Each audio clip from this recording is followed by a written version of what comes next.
Hi everybody, it's Karen from Scrappy Connect Studios, and I'm here today for May Arts Ribbon to share with you a little tutorial on creating these hot chocolate inspired holiday ornaments. Now the idea here is that the recipient could actually dump the contents of this little ornament into a mug and make themselves a nice warm cup of cocoa. So here's what you'll need. You'll need one of these plastic ornaments. Just make sure that you can actually take the lid off of them so that you can actually add something on the inside. You'll need a pair of scissors and then a glue dot of some sort. Of course, you'll need some hot chocolate and marshmallows. The marshmallow is going to be dependent on how big your ornament is. And then let's talk about the ribbon. This is the 2.5-inch vintage inspired print. This is Holiday Snowflake. I love this. One of my favorite new ones is the Velvet Adhesive Rick Rack. And then a new one, which is a great texture piece. This is the Raffia, and this is the red. And then last but not least, just some of the natural crochet trim. This is a 1/4-inch trim right here. So let's get started on the project. Okay, so let's get started. So the very first thing that I'm going to do is I'm actually going to decorate. Make sure that you've washed this out really well and everything is dry on the inside. And one of the things that I've noticed from making these is that if you fill them up first, the marshmallows get all covered in the hot chocolate. So do your decorating first and then fill it up last, and you'll kind of get a bit of a nicer presentation. So just peel the back off of your adhesive Rick Rack. This stuff is so easy to work with. I just love it.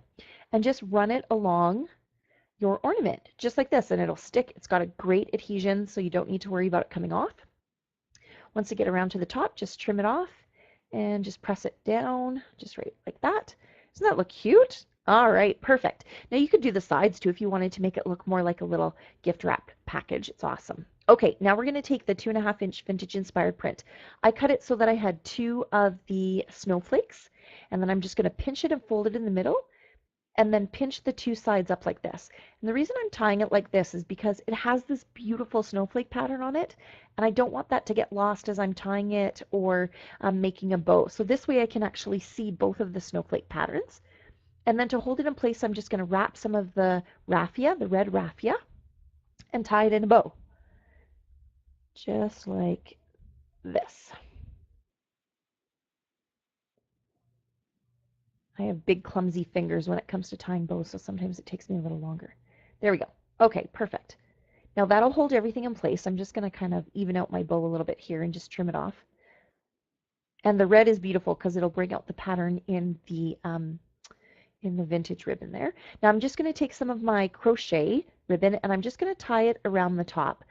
You know, this step is totally optional. I just love the texture in this project, so I wanted to add as much texture as I could, and the crochet ribbon kind of reminded me of a warm, cozy cabin or something, so just add that on. And I just tie it into a knot because it's actually just going to hang below the larger ribbon. So we'll just tuck it in here.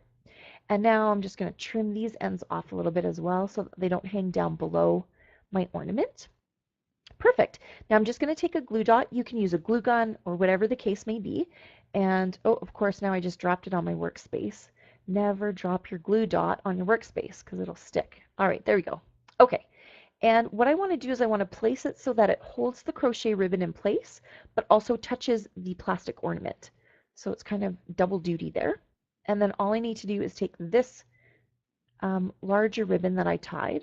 Just want to make sure I can actually see the raffia, and place it in its spot. That's it for the decoration. It really is that easy. Okay, so now the next step is to actually fill it with the hot chocolate. So I just take a piece of, this is just scrap paper. I just cut it into kind of a square to make myself just a little bit of a funnel here. So you can see there's a bit of a hole at the bottom. And I just place it into my ornament like this. I've already pre-measured my hot chocolate into 1 serving. It's about 3 tablespoons or so. And I just pour it in here. And then I'm just going to kind of bounce it up and down just to get the hot chocolate in there. And I'm making this look harder than it is right now. I'm trying to work around the camera. But basically just pick it up and just kind of wiggle it down without getting your hot chocolate all over the place. If you have in your kitchen a little funnel, that might work a little bit better. By all means, use that instead of the paper. But I find that the paper works really well too. And we just kind of tap it in here. The opening of your ornament is going to make a difference as well. If it has a larger ornament, it's going to be a little bit easier to get this in. So I'll just lift it up here. Oh, there we go. Now we've got movement. And we'll just pour all of this in here. The great thing about the hot chocolate too is that if it spills a little bit, it just brushes right off. It's not so fine that it'll get stuck in your ribbon or kind of make a real mess. It's just really easy to work with. So we'll just tuck the rest of that in there. Perfect. And then I'll just tap it to get the leftover hot chocolate off. Move that out of the way. And now here's the fun part. I actually get my little girls to help with this part, but you just take your marshmallows and you just pop them into the top. One of the things that I do want to say though is that you want to make sure that the opening for the ornament that you choose isn't so small that these marshmallows are going to be impossible to get back out, especially if you really want your recipient to actually use it. So make sure you're choosing an ornament that a mini marshmallow could actually fit in and come back out of as well. All right. I've put, I think, 9 or 10 in here. Be generous with the marshmallows if for no other reason that they look really cute inside of the ornament. Just pop your top back on and you're all set to go. You could add a little tag here with some instructions if you wanted to, but I think most people know what to do with a little single serving of hot chocolate. So I hope you've enjoyed this really quick and easy tutorial on creating a hot chocolate inspired ornament. They're quick, they're easy, and yet I think they are beautiful and fun and festive all at the same time. Thanks for joining us today for this tutorial, and don't forget to come over and visit us at mayartsribbon.com and of course on Facebook, Twitter, and all sorts of other social media. Thanks for stopping by today.